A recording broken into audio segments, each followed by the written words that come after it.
Welcome into the studio. I'm Dominic Accioni with Troy Lynch, and this is Cronkite Sports Live, highlighting the best and brightest of ASU athletics. Troy, we got a lot to talk about today. What's something that maybe esports, are we really going to talk about that today? I think we kind of have to. It's probably the biggest thing that's happened to Arizona State University ever. We know what this school is known for, though? Baseball. And that's what we're going to start with. Starting with the past weekend and also Tuesday against the Arizona Wildcats. We look here at the highlights now from the past week. David Greer starting us off with a solo home run on the weekend on Saturday against UW. The Sun Devils will end up losing that series, though. More from David Greer in a little bit as we get ready to talk about Tuesday night's matchup with the Wildcats. Greer, that was his second home run of the season. More from him right now, this time on defense. Diving stop, getting up, throwing to first. Chris Beal with the nifty pick as well. Greer flashing the leather as well. Here's Colby Woodmansey. You all know his name by now. Base hit, scores 2 runs, extending the ASU lead, and that was plenty for Jordan Abortis. He had a 4-0 lead through 2 innings. He had 3 strikeouts, and David Greer again. Look at him again. Solo home run to left center, his second in 3 games, extends the lead for ASU to an insurmountable amount, 7-5 final, after U of A made it interesting in the end. Now, this game does not count in conference play because it is a non-conference rivalry game, so ASU still there with that 4-8 mark in conference play. This weekend, they're facing the top of the conference, 8-4 Cal, top 20 team in the nation. And joining us now is Jacob Janauer, CronkiteSports.com baseball reporter. Jacob, thanks for joining us. And this team's question mark all season long has been the pitching staff.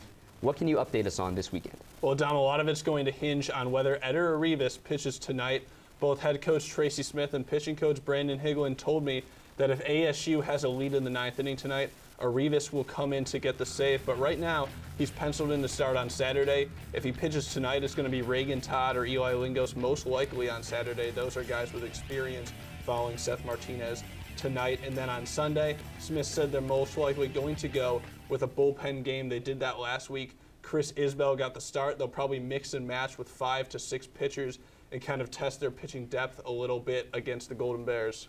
And we're talking about Cal, one of the better teams in the conference, if not the best team in the conference. What do we have to know about the Golden Bears heading into this weekend? Well, Dalton Jeffries, their best pitcher, is actually out this weekend. It was just announced yesterday. But Ryan Mason was a 2.26 ERA, will move into that Friday starter role, and they're still set in their pitching rotation. They're in a better spot than ASU. They've got Jeff Bain, Matt Ladrish going on Saturday and Sunday, and then their offense built around one hitter mainly. Brett Cumberland, if the season ended today, he would win the Triple Crown. No one's done that since former Sun Devil Brett Wallace. So this Golden Bears team, 8-4. Sun Devils definitely need a series win to keep their playoff hopes alive. The cliche of upset-minded Arizona State Sun Devils hosting the Cal Golden Bears this weekend. That's Jacob Janauer with all the insight. You can find more of his stuff on CronkiteSports.com this weekend. The games are also televised on Pac-12 Network tonight and tomorrow afternoon. And then we have Pac-12 Digital on Sunday, brought to you by CronkiteSports.com. Thanks, Jacob. While the college football season doesn't start for another 4.5 months, the Sun Devils will cap off spring ball with their breakfast and football event at the Kajikawa practice fields in Tempe on Saturday. There won't actually be breakfast served at the event, and it's less of a scrimmage and more of an event for season ticket holders. Still, the team is hungry to get better, and I got a close view of that earlier this week at practice. When you think of spring, you don't normally think of football. But Saturday marks the end of ASU football spring practices, finishing with a scrimmage open to ASU season ticket holders. The Sun Devils have had 14 practices that started in mid-March, and after a subpar finish to last season, ASU used this spring to take its game to the next level. Offensively, defensively, and on special teams, we feel like we've improved, and that's always a good thing. It's an uphill climb, and as long as you're taking that step every day, then that's what's most important. Huddle up, DeMario, get him right.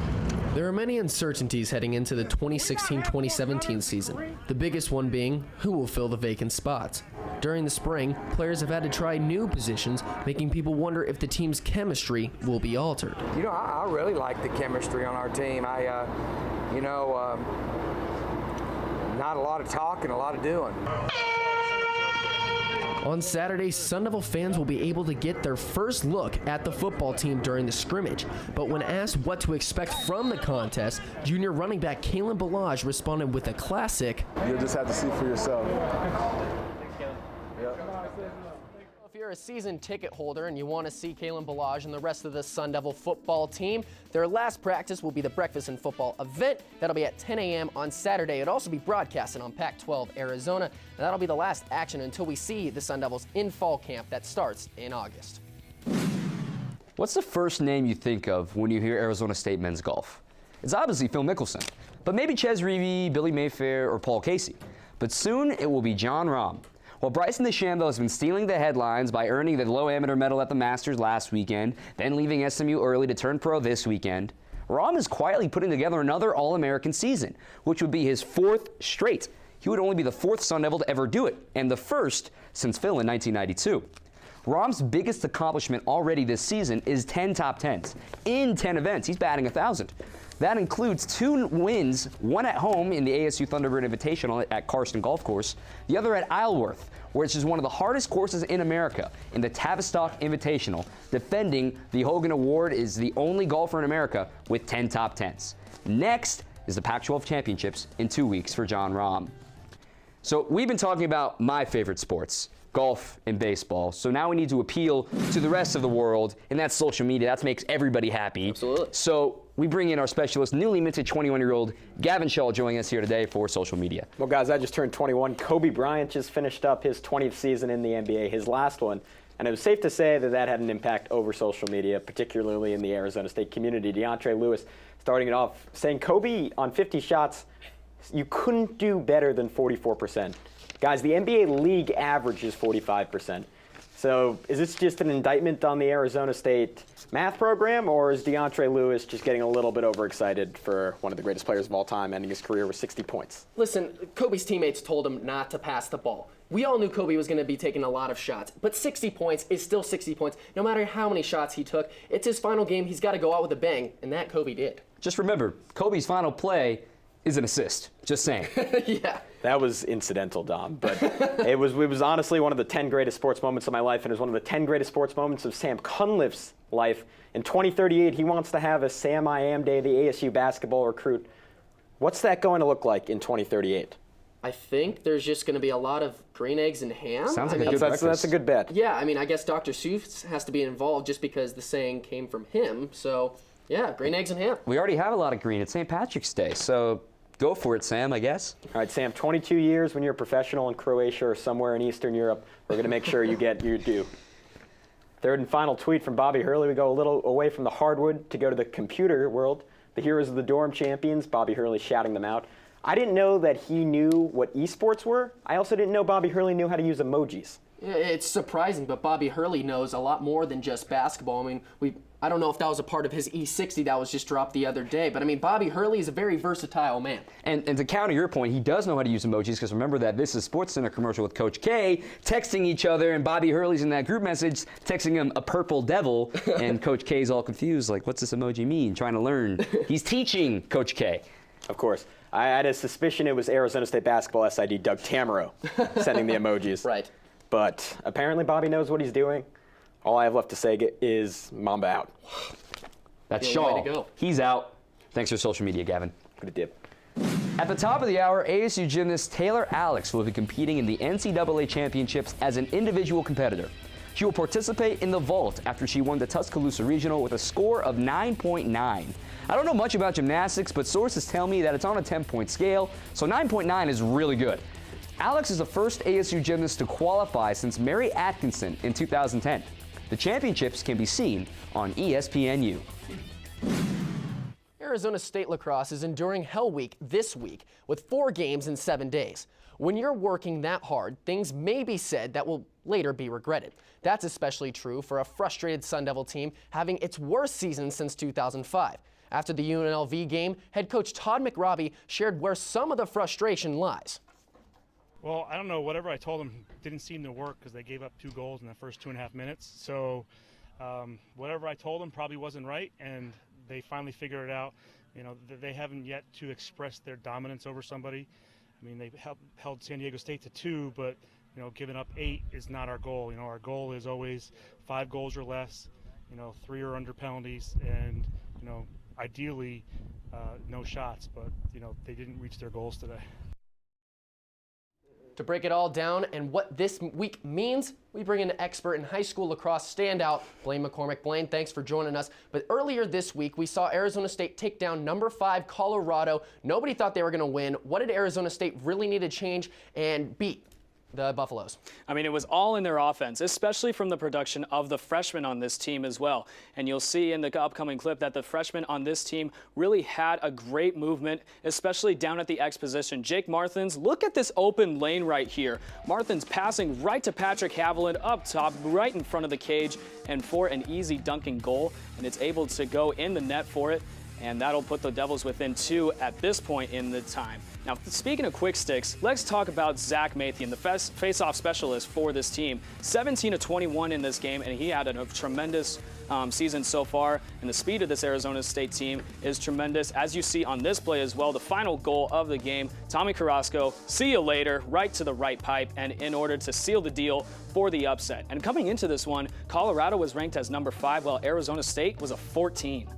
Yeah, a big win for Arizona State lacrosse on Tuesday, but then they had a loss the very next day to number 6 Colorado State. It was a tight game the whole time, but what really happened at the end? It was all about defense, especially breaking down in the fourth quarter. They allowed 2 goals within 2 minutes of each other, and we've kind of seen that as a theme throughout this year.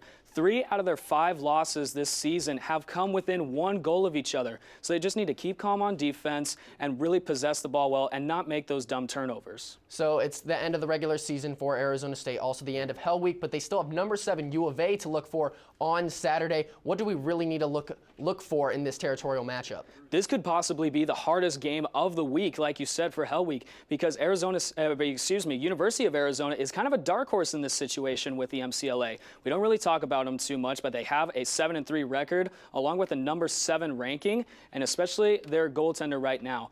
He's got a save percentage of 70 along with a goals allowed average of 6. That's tough for this offense, so they have to keep going.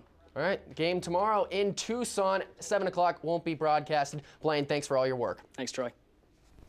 Now we go from lacrosse to softball. This season looked like it was going to be a 3-headed monster inside of the circle with Kelsey Kessler, Brianna Maha, and Dale Rindak, but Drew Andre here is telling me more as to why that hasn't happened. Well, it's been interesting. Non-conference, they were pretty dominant. Can't really say that they weren't pitching well, but now that we've gone into the Pac-12, the struggles have really come. And yes, there's only been 9 games so far, but we look right here, non-conference, 31 games, only 9 in conference play. But yeah, look at that home run disparity. Yeah. That's the big difference that we're seeing so far on this team, and that's really what's going to be an issue going forward. So speaking of the home runs, last weekend that's what the Huskies did against the Sun Devils back at Farrington. What was going on? Yeah, well, we're going to look at some footage from Saturday night specifically when Brianna Maha was pitching, and the big issue, leaving pitches up. Right here, this was one of the lowest pitches of the night. In Washington, yes, great hitting team, 10th in the country, 4th offensively, but when Maha's leaving pitches up, yes, she throws hard, but when you're facing a good hitting team, they know that's coming. She needs to work on her off-speed pitches. Really, Kelsey Kessler also, she's having the same issues, but in an opposite way. She's really good with her off-speed pitches, but when she leaves those up, better teams like Washington are really going to exploit that. This weekend, not so much of a better team, the Utah Utes up in Salt Lake City. What's this series going to look like? Yeah, well, I think this is a good time for ASU to really gain their confidence back. After being swept, this is a good time to come out and get us a sweep. And Utah, they've given up the most home runs in the Pac-12, so huge time for Fale Lua, Chelsea Gonzalez, all the big hitters from ASU to really get it going, and then the pitching, get their confidence back. And Jen Soria has been en fuego lately as well. But that's Drew Andre with our softball analysis. Remember, they're heading up to Utah this weekend, a Saturday through Monday series. But don't worry, CronkiteSports.com will have all of the coverage. Thanks, Drew. We knew that the ASU water polo team was good, but how this team is playing right now, it's going to take a lot more than a 500,000-gallon pool to extinguish the Sun Devils' fire. The Aqua Devils, just made that up, have won 10 of their last 11 games, recently bringing a sweep in the Bay Area back to Tempe. With all the Sun Devils' success this year, one would think that they would be at the top of the Pac-12, but they currently sit at 4th in the nation, looking at 3 other Pac-12 teams in front of them in the rankings, one of them being number 2, UCLA, who ASU is playing right now. And for that, we bring in our ASU water polo insider and swimming expert, Ryan Curry. Thanks for joining us today. Current score that we've gotten right now, 4-2 in UCLA's favor. But before this game, how did the Sun Devils stack up with the Bruins? Well, history has not been too kind to Arizona State in this matchup.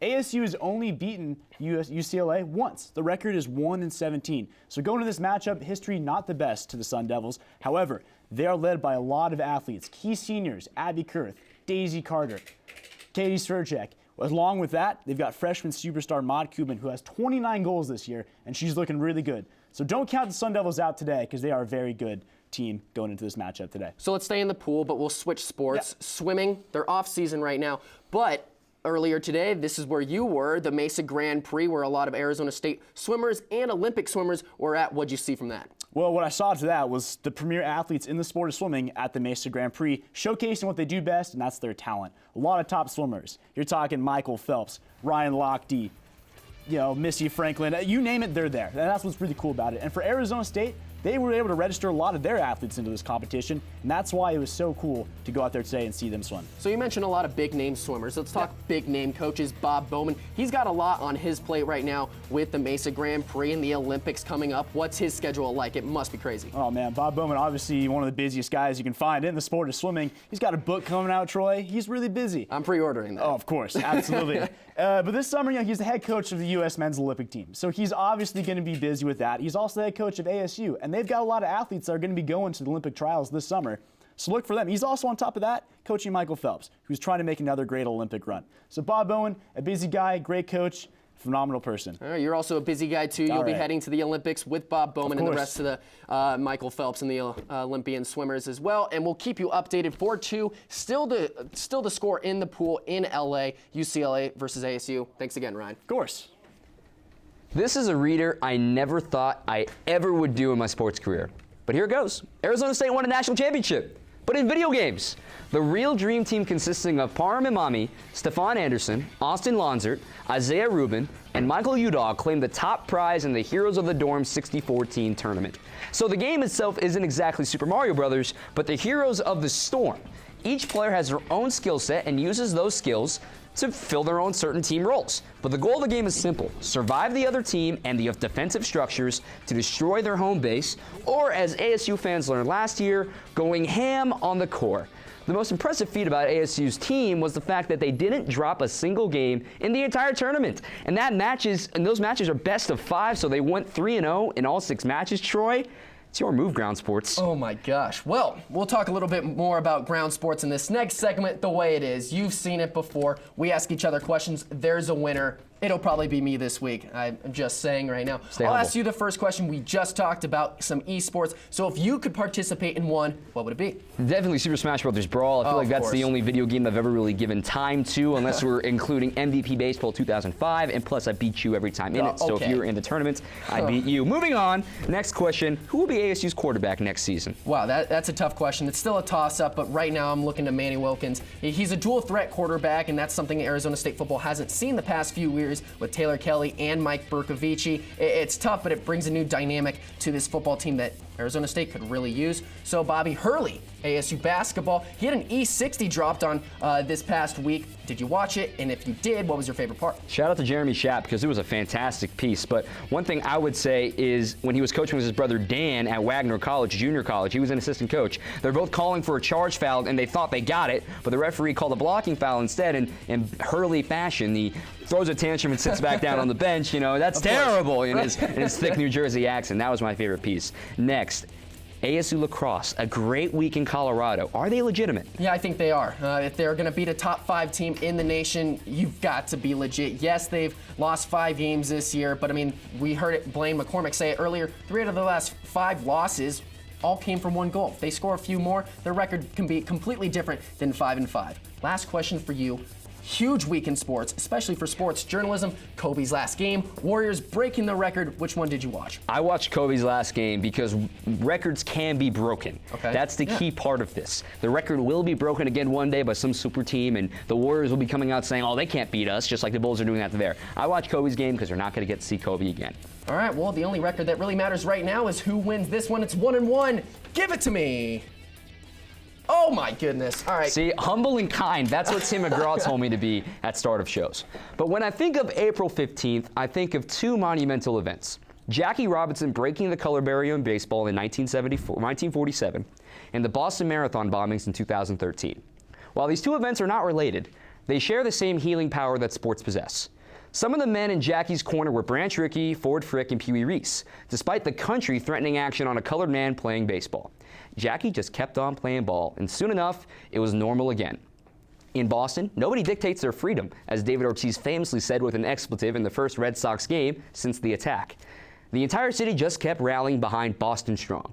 The Sox would win the World Series and bring the Commissioner's Trophy back to Boylston Street and do their part to heal the city, as Jackie did for the country. And that's the way it is. And now we bring in the top plays of the night. We're going to wait for it. Suspenseful pause. Patrick Haviland, you didn't see it, but you have to take our word for it. It was a good goal. David Greer, we saw this one earlier in the show. We'll look at it again because it's twice as nice. Dives, get-ups, throw, feel, pick. You got to do it on both ends of the diamond there. David Greer, great week for him. Devils win at 7-5. The number one play of the week, esports, baby. Heroes of the Dorm, the real dream team, winning the national championship. They got second place last year, bringing home the title. Here's the call. Low on HP, but the court is going down. It's going to be Arizona State, your champions. They are the heroes of the dorm. The dab, I didn't even notice that the first time I seen it, but it gets great. I mean, who knew that Arizona State was an esports school? Now we do. Yeah, now we do. All right, well, I mean, this week has been a lot of fun, especially for us and all of the world of sports. So we're end of the line here for my partner Dominic Catronio. I'm Troy Lynch. We'll be back next Friday when there's more news. Mamba out.